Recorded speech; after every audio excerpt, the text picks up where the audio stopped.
प्रशांत GS spokes person है Bharatiya Janata party के, वो इस वक्त हमारे साथ जुड़ रहे हैं। नीरज मिश्रा कांग्रेस से हैं, वो भी इस वक्त हमारे साथ जुड़ रहे हैं।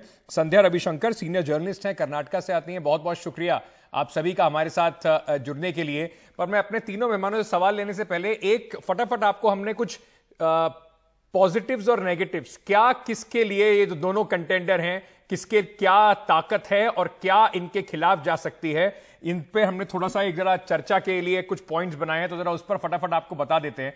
अगर डीके शिव कुमार की बात करें तो उनके लिए पक्ष में उनकी क्या क्या बातें आती हैं। कांग्रेस आला कमान से नजदीकी है और बार बार वफादारी की वो बात करते हैं। मैंने जब उनका इंटरव्यू लिया था तो उन्होंने कहा था कि मैं लॉयल रहा हूं, अब रॉयल्टी का टाइम आ गया है।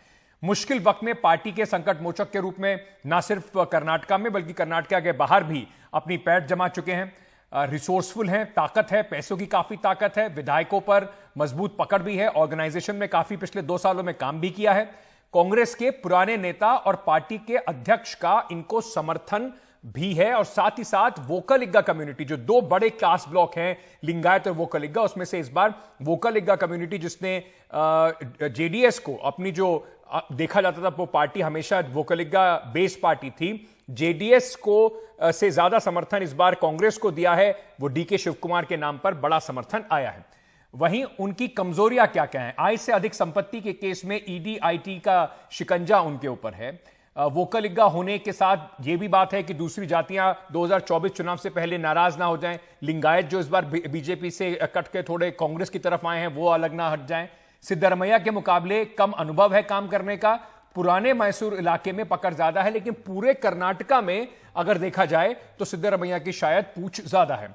सिद्धरमैया के लिए क्या क्या पक्ष में उनकी बातें जाती हैं? कांग्रेस के सबसे लोकप्रिय नेता हैं। सीएसडीएस का जो सर्वे हुआ था एनडीटीवी के लिए चुनाव से पहले, उसमें डीके शिव कुमार को 4% लोगों ने वोट दिया था मुख्यमंत्री के तौर पर और सिद्धरमैया को 40%। किसी भी बीजेपी, कांग्रेस और जेडीएस के किसी भी नेता, सबसे ज्यादा समर्थन सिद्धरमैया के लिए लोगों ने हमारे सर्वे में जताया था।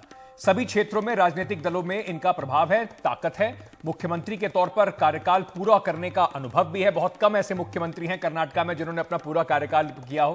कांग्रेस की ताकतवर सीनियर विधायक और वफादारों का इनको ठोस समर्थन है। मंत्री पद के ज्यादातर दावेदार जो हैं 2013 से 18 के दौरान उनके कैबिनेट में रह चुके हैं। इनकी कमजोरी क्या क्या है, इनके खिलाफ क्या जाता है? कांग्रेस के पुराने नेताओं से दूरी है। कहा जाता है कि मल्लिकार्जुन खड़गे को 2013 में मुख्यमंत्री ना बनने देने का एक बहुत बड़ा कारण ये सिद्धरमैया साहब खुद थे। उनके विरोधी उन्हें तानाशाह के रूप में देखते हैं। उन पर पार्टी हाईकमान की पकड़ जो है सीमित है। बिल्कुल ऐसा नहीं है कि बिल्कुल दिल्ली से जो हुक्म आया और उन्होंने मान लिया।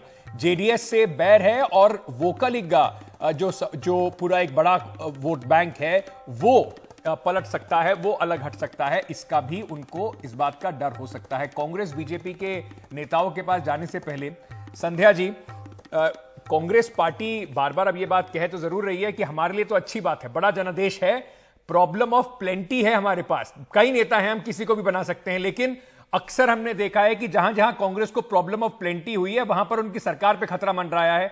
चाहे वो हम मध्य प्रदेश की बात कर लें, राजस्थान में अभी भी संग्राम चल रहा है। सही बात है। और यहाँ कर्नाटका में जो है, there is also the very crucial question of जो caste. Basically DK Shiva Kumar आप देखें तो वो वोकलिगा है और सिद्धरामैया जी वो कुरुबा कास्ट के हैं। और Lingayat will definitely wish to have a Lingayat chief minister. एक स्वामी जी ने भी ऐसे बात कर ली थी कि एक लिंगायत को ही सीएम बनना चाहिए। तो अपार्ट फ्रॉम ऑल द, मतलब बहुत सारे नेता हैं, बहुत सारे लीडर्स हैं, problem of plenty like you are saying, तो वो एक चीज है। एंड आप अगर देखेंगे तो डीके शिव कुमार और सिद्धरामैया दोनों के कैंप्स इक्वली स्ट्रांग हैं, तो उनके सपोर्टिंग एमएलए जो हैं equal numbers almost and almost equally strong. तो ये थोड़ा बहुत दिक्कत ही रहेगा फॉर द लीडरशिप। ये परेशानी रहेगी और 2024 को देखा जाए तो बहुत अहम है कि इस परेशानी को 2024 तक कम से कम, क्योंकि कांग्रेस ने नीरज मिश्रा एक बड़ी इफेक्टिव कैंपेन इस बार चलाई। देखने को बड़े दिनों बाद मिला कि कांग्रेस के अंदर द्वंद्व जो था, जो मतभेद थे, उसके बाद भी हर कैंपेन में डीके शिव कुमार सिद्धरमैया साथ साथ दिखाई पड़े। पर वो चुनाव से पहले की बात थी, वो तो मैनेज हो गया। आगे कैसे मैनेज होगा, अब सवाल यह है। तो क्या फॉर्मूला है कांग्रेस पार्टी के पास ऐसा कि वहां पर मध्य प्रदेश, छत्तीसगढ़, राजस्थान जैसी परेशानी ना सामने आए? देखिए, आपको एक नई कांग्रेस दिख रही होगी जो संगठित है और साथ साथ डिसिप्लिन्ड है। और यहाँ पर सिर्फ उन लोगों को आगे बढ़ाने की बात हो रही है जिनका अपना निजी स्वार्थ नहीं है, जो कांग्रेस को जिताने के लिए, कांग्रेस की विचारधारा को और भारत को आगे ले जाने के लिए बात करेंगे, उन लोगों को कांग्रेस पार्टी आगे बढ़ा रही है। मुझे तो हैरानी तब होती है अंकित भाई, आप लोग सिर्फ और सिर्फ कांग्रेस के पुराने एग्जाम्पल दे रहे हैं।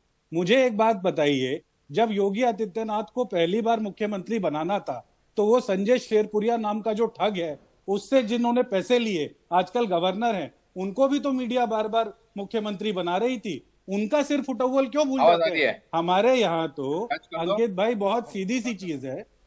आपको मेरी आवाज मिल रही है? नहीं, बिल्कुल आपकी आवाज आ रही है। बस नीरज जी, मैं ये कह रहा हूं कि वो सवाल भारतीय जनता पार्टी के लिए है सर।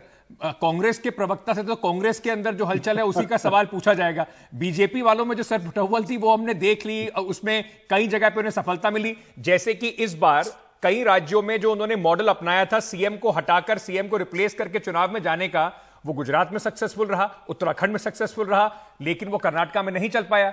उसी तरह से कांग्रेस के लिए ऐसी क्या सीख है बाकी राज्यों से जो 2024 से पहले कर्नाटक में वो हालत ना बन जाए? देखिए अंकित भाई, मैं आपको आश्वस्त कर सकता हूं, जो 6.5 करोड़ कनाडिगाज ने हम लोगों को अपना विश्वास दिया है, वो जो नफरत के बाजार में हम लोगों ने जो मोहब्बत की दुकानें खोली हैं, तो उसको हम आगे लेकर चलते रहेंगे। लेकिन सीधी सीधी बात यह है, हम लोग कयास पर तो बिल्कुल बात नहीं करेंगे। हमारे यहाँ एक संवैधानिक प्रक्रिया है जिसमें विधायक दल की बैठक हो चुकी है, पर्यवेक्षक दिल्ली आ चुके हैं अपनी रिपोर्ट्स लेकर, और अब आला कमान तय करेगा कि आने वाले समय में राहुल गांधी जी की और माननीय राष्ट्रीय अध्यक्ष की जो हमारी इकोनॉमिक जस्टिस की पॉलिसी है, जिसके लिए कर्नाटक की जनता ने वोट किया है, मैं इस सवाल पे आपके पास वापस आऊंगा, क्योंकि आपने कहा कि हमारे यहाँ बड़ी डेमोक्रेटिक प्रोसेस है उस पर, लेकिन मैं एक सवाल लेकर आपके वापस आऊंगा। प्रशांत जी हमारे साथ जुड़ गए। प्रशांत जी, बीजेपी फिलहाल अपने अंतर्द्वंद में ये खोजने में कि हार क्यों गए इसमें मसरूफ है, या उन्हें मजा आ रहा है देखने में कि कांग्रेस मुख्यमंत्री ढूंढ पा रही है अपना? अंकित जी, जो चुनाव में हार और जीत होती रहती है, इस बार तो जनता ने कांग्रेस को बहुमत दिए। ठीक है, हम जनता का जो आउटकम था हम मान लेंगे उसको। अभी हम उसके ऊपर बात करके जनता जो आदेश दे दिए हम उसको मान लिया है।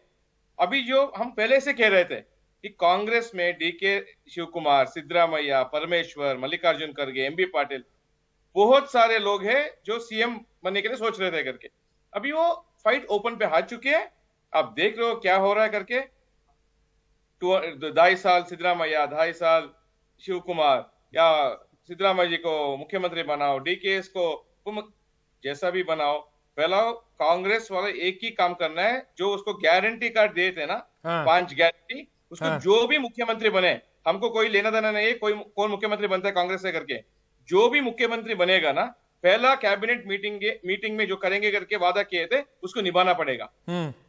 हम तो नहीं तो बीजेपी जरूर रोज वो मुद्दा उठाएंगे, क्योंकि लोगों को इतना बोले थे वो लोग करके।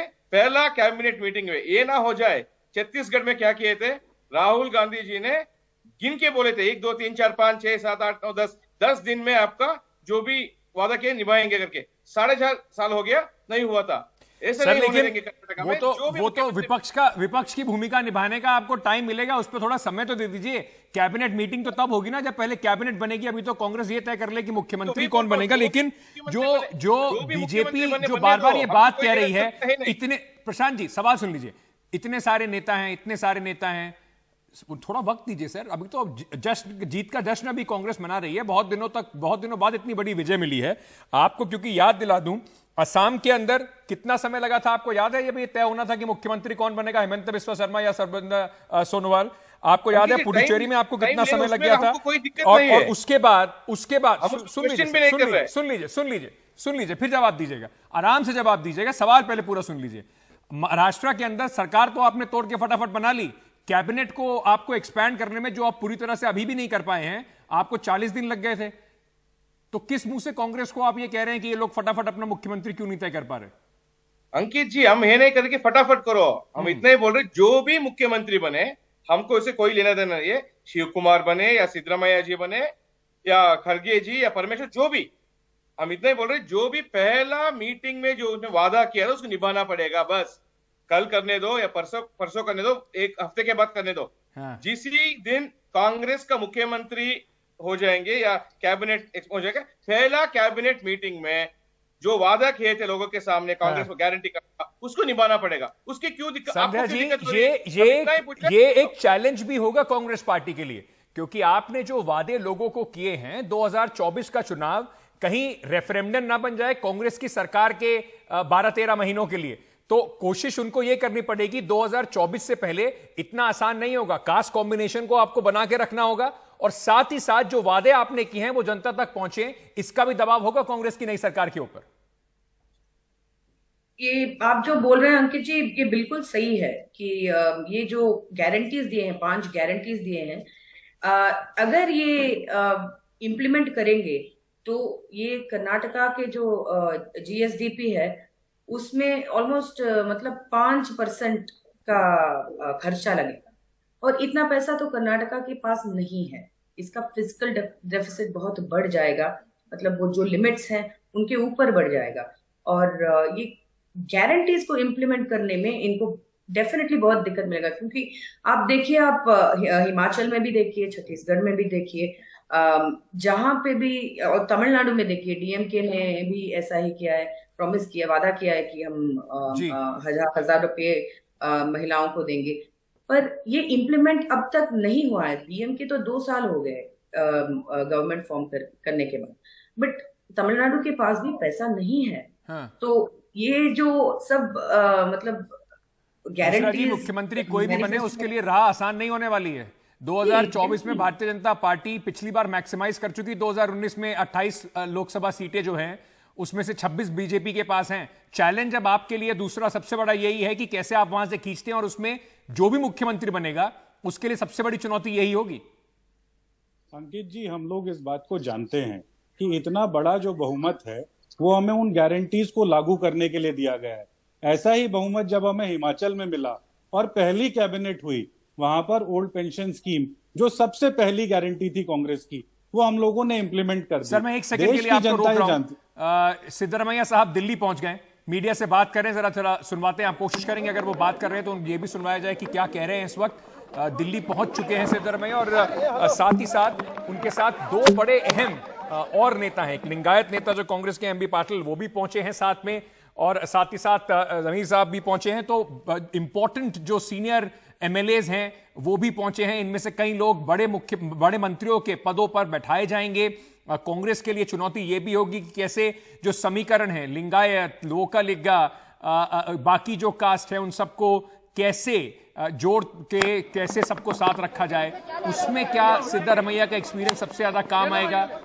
एक अहिंदा कोalition के वो नेता के तौर पर देखे जाते हैं, बड़े कास्ट कोalition को लेकर चल सकते हैं, लेकिन उसमें किस तरीके से बैलेंसिंग एक्ट होगा ये बहुत जरूरी होगा देखने का। ये जरा अब तस्वीरें इस वक्त दिल्ली से आप देख रहे हैं, इंदिरा गांधी इंटरनेशनल एयरपोर्ट के बाहर सिद्धरामैया जो बेंगलुरु से दिल्ली पहुंच गए हैं और चर्चा करने जाएंगे, मल्लिकार्जुन खड़गे से मिलेंगे, बाकी नेताओं से इनकी चर्चा होगी। बड़ी इंटरेस्टिंग बात यह है कि डीके शिव कुमार अभी दिल्ली नहीं आए हैं। नीरज मिश्रा जी, डीके शिव कुमार दिल्ली नहीं आए हैं, सिद्धरामैया साहब दिल्ली आ गए हैं, इसका क्या मतलब निकाला जाए? इनको हरी झंडी मिली है इसलिए दिल्ली आए हैं और डीके शिव कुमार नाराज हैं इसलिए बेंगलुरु में? अंकित जी, आज डीके शिव कुमार जी का जन्मदिन है। मैं आपके माध्यम से उनको बधाई भी दे देता हूं, और पूरे प्रदेश से जो उनके समर्थक हैं, जो कांग्रेस के कार्यकर्ता हैं, उन्होंने विभिन्न जगहों पर आज कार्यक्रम किए हुए थे। तो प्रदेश के नेता होने के नाते उनकी जिम्मेदारी है कि वो अपने कार्यकर्ताओं के बीच में रहे, सिर्फ यही वजह है। और आज जो सिद्धरामैया साहब उनका जन्मदिन है तो वो जन्मदिन है तो वो बेचारे इंतजार भी कर रहे होंगे कांग्रेस आज बड़ा धमाका करके उन्हें बड़ा गिफ्ट दे दे। वो भी शायद इस उम्मीद में बैठे होंगे कि रिटर्न गिफ्ट में कांग्रेस मुख्यमंत्री की कुर्सी शायद हाईकमांड उनको आज दे दे। देखना जरूरी अहम होगा कि किसको मिलती है कर्नाटक की कुर्सी। बहुत बहुत शुक्रिया आप सभी।